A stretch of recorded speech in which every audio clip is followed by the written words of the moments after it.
Halo guys, balik lagi. Kali ini saya akan bahas mengenai laporan keuangan. Nah, apa itu laporan keuangan? Laporan keuangan merupakan sebuah catatan informasi keuangan suatu perusahaan dalam satu periode tertentu yang dapat digunakan untuk menggambarkan situasi kinerja perusahaan tersebut. Jadi merupakan sebuah catatan informasi keuangan pada periode tertentu dan digunakan untuk menggambarkan situasi kinerja perusahaan tersebut. Nah, bentuk-bentuk laporan keuangan di sini yang pertama ada laporan laba rugi. Apa sih itu laporan laba rugi?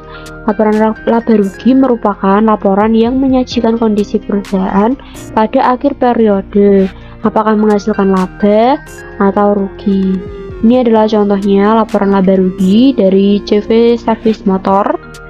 Di sini laporan laba rugi terdiri dari pendapatan dan beban-beban.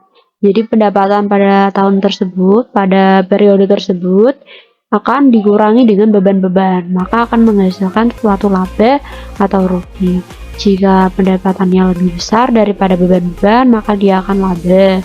Sedangkan kalau bebannya lebih banyak daripada pendapatannya, maka dia akan rugi. Dan perlu diingat bahwa laporan keuangan ini dibuat pada akhir periode.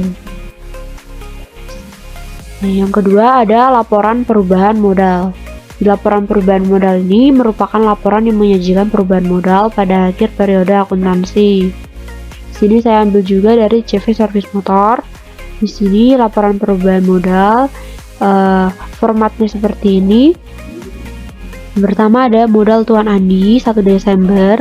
Di sini dibuat pada 1 Desember ya, 31 Desember. Jadi dia buat laporan keuangan pada akhir bulan Desember. Nah, pada awal tahun itu dia ada perubahan ada modal sebesar 20 juta. Kemudian setelah dihitung-hitung, nah pada akhir periode ini modal Tuan Andi berjumlah sebesar 23 juta. Nah, laba bersih bulan 31 Desember ini diambil dari laporan laba rugi sebelumnya ini. Nah, dari 4.500.000 nih. Karena dia laba, maka 20 juta ditambah 4.500.000, hasilnya segini dan dikurangi dengan price. Price di sini bersifat mengurangi modal. Kemudian dihasilkanlah modal akhir Tuan Andi. Ya. Yang ketiga ada laporan neraca. Laporan neraca ini merupakan laporan yang berisi mengenai posisi keuangan berupa keadaan harta, utang, dan modal pada akhir periode. Sini masih bersama CV Service Motor.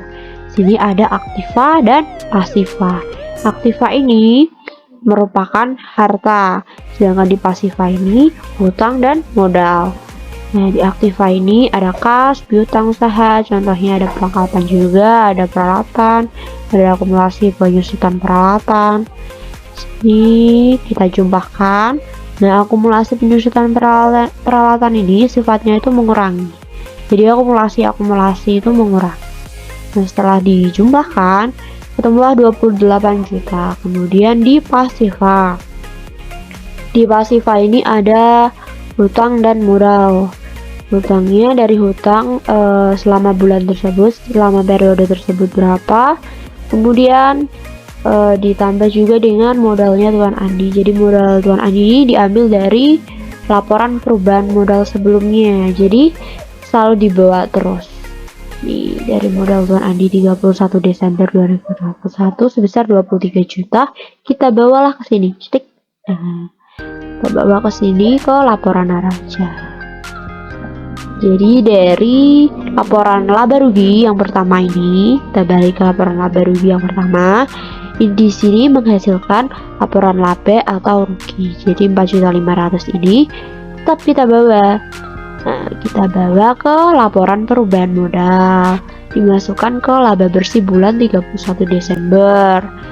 Kemudian dari laporan perubahan modal ini menghasilkan modal akhir Tuan Andi. Kemudian modal akhir Tuan Andi ini tetap kita bawa terus sampai ke laporan neraca.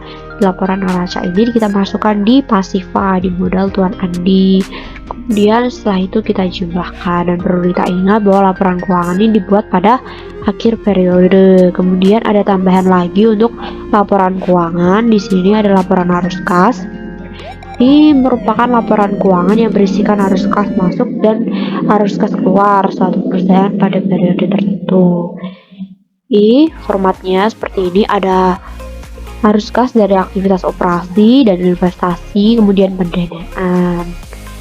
Oke, terima kasih, sampai sini dulu pembahasan kita kali ini. Jangan lupa like, comment, dan subscribe channel ini. Semoga bermanfaat. Bye bye.